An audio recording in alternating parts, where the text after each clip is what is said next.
শেখ হাসিনা সরকারের পতনের ১.৫ বছর পেরিয়ে গেছে।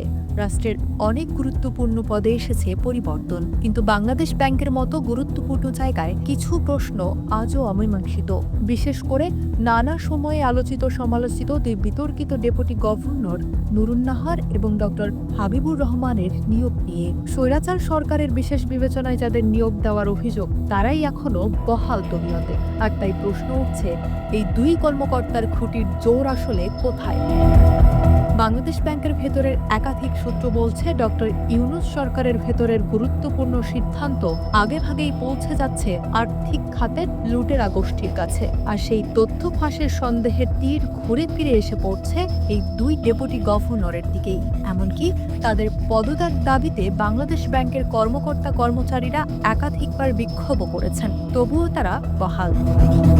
সংশ্লিষ্টরা জানান, রাজনৈতিক পট পরিবর্তনের আগে নুরুন্নাহার ছিলেন ডেপুটি গভর্নর 2 এবং ডক্টর হাবিবুর রহমান ছিলেন ডেপুটি গভর্নর 4। পরে আরও দুই ডেপুটি গভর্নর পদত্যাগ করলে নুরুন্নাহার হন ডেপুটি গভর্নর 1 আর হাবিবুর রহমান ডেপুটি গভর্নর 2। অর্থাৎ পরিবর্তনের পর তারা আরও শক্ত অবস্থানে চলে আসেন।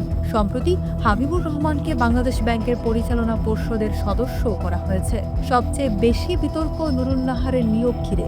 বাংলাদেশ ব্যাংকের ইতিহাসে এমন নিয়োগ নজিরবিহীন। ১৯৬৫ সালে জন্ম নেওয়া নুরুন্নাহার মাত্র ১৯ বছর বয়সে ১৯৮৪ সালে বিএসসি পাশ করেন, যা নিয়েই রয়েছে বিস্তর প্রশ্ন।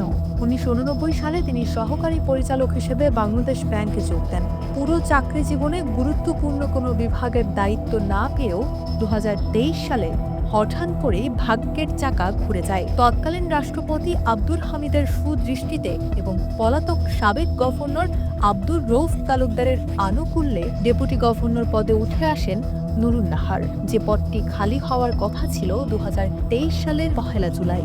সেই পদে তাকে নিয়োগ দেওয়া হয় ৩ মাস আগেই, ১২ এপ্রিল। এমনকি দায়িত্ব গ্রহণের আগেই তার দায়িত্ব বন্টন সম্পন্ন করা হয় এবং দেওয়া হয় সর্বাধিক ১৪টি বিভাগের দায়িত্ব।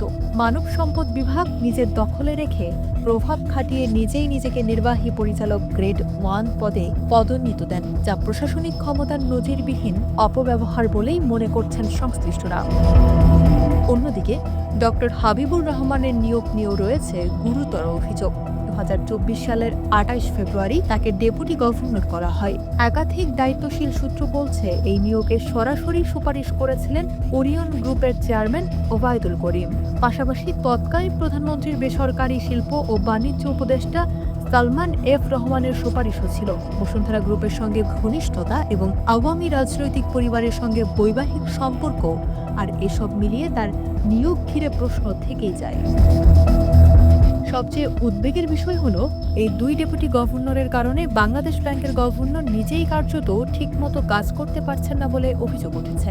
আর্থিক খাত সংস্কারের কথা বলা হলেও বাস্তবে কোনো দৃশ্যমান অগ্রগতি নেই, বরং পুরনো ব্যবস্থারই ধারাবাহিকতা চলছে। বাংলাদেশ ব্যাংকের মুখপাত্র বলছেন, তারা জানেন না কিভাবে নিয়োগ হয়েছে, অভিযোগ সম্পর্কেও অবগত নন। অন্যদিকে এসব অভিযোগের বিষয়ে নুরুন্নাহার, হাবিবুর রহমান ও গভর্নর কারো কাছ থেকেই পাওয়া যায়নি কোনো জবাব। তাই প্রশ্নটা এখন আরও স্পষ্ট, স্বৈরাচার সরকারের পতনের পরও কেন বহাল থাকছেন নুরুন্নাহার ও হাবিবুর রহমান? তাদের খুঁটির জোর কি এখনো রাষ্ট্রের ভেতরেই সক্রিয়? এই প্রশ্নের উত্তর না মিললে দেশের আর্থিক খাতের স্বচ্ছতা আর সংস্কার সবই থেকে যাবে অনিশ্চয়তার অন্ধকারে।